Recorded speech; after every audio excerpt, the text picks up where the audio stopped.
جب تعارف بھی ہو گیا، ملاقات بھی شروع ہو گئی، اب کیا ہے، کوئی تحفے تحائف دیتا ہے. مجھے ایسا ہی ہے کہ نہیں؟ یہ مجازی محبت کی بات نہیں کرتا، لیکن مجازی محبت کو دیکھ کے حقیقی محبت کو سمجھو. کوئی تحفے تحائف دیتا ہے، کوئی لین دین کرتا ہے، پیسے خرچ کرتا ہے، بڑے مہنگے مہنگے گفٹ لا کے دیتا ہے. پھر جو ظالم مجازی محبت میں گرفتار ہوتا ہے، وہ ظالم مجازی محبت میں ایسا گرفتار ہوتا ہے جو کچھ کماتا ہے لا کے محبوب کے قدموں میں نچھاور کر دیتا ہے. حتیٰ کہ آپ نے سنا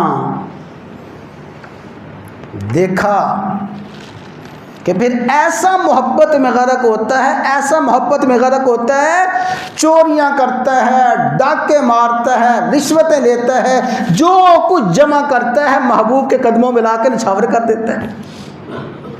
ایسی محبت ہو گئی ہے. اور ہمارے سچے محبوب نے محبت کا یہ درجہ کیسے رکھا ہے؟ ایتاء الزکوٰۃ، زکوٰۃ کے ذریعے جب یہ کامل ایمان والا، کامل مومن زکوٰۃ ادا کرتا ہے، زکوٰۃ ادا کرتے ہوئے کہہ دیتا ہے کہ مولا میں نے آپ کی بارگاہ میں اپنا یہ مال پیش کر دیا ہے، مولا یہ مال قبول کر لے. صدقہ کے ذریعے، خیرات کے ذریعے، انفاق فی سبیل اللہ کے ذریعے اپنی محبت کا ثبوت دیتا ہے.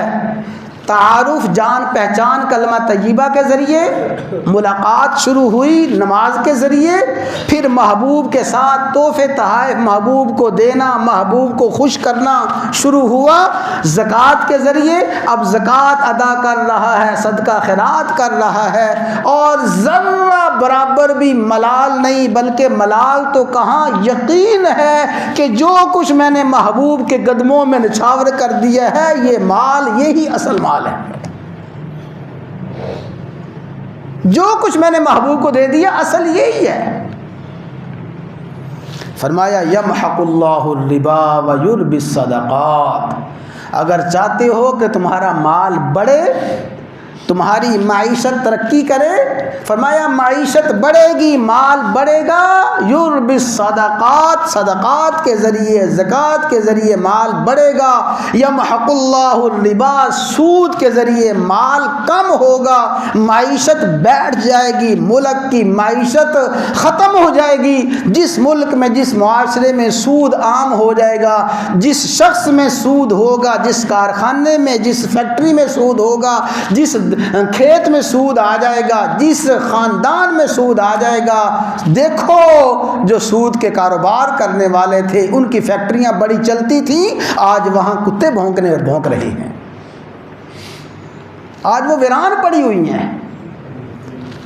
تو محبوب کی ملاقات ہے، ملاقات کا اگلا درجہ ہے زکوٰۃ دیتا ہے.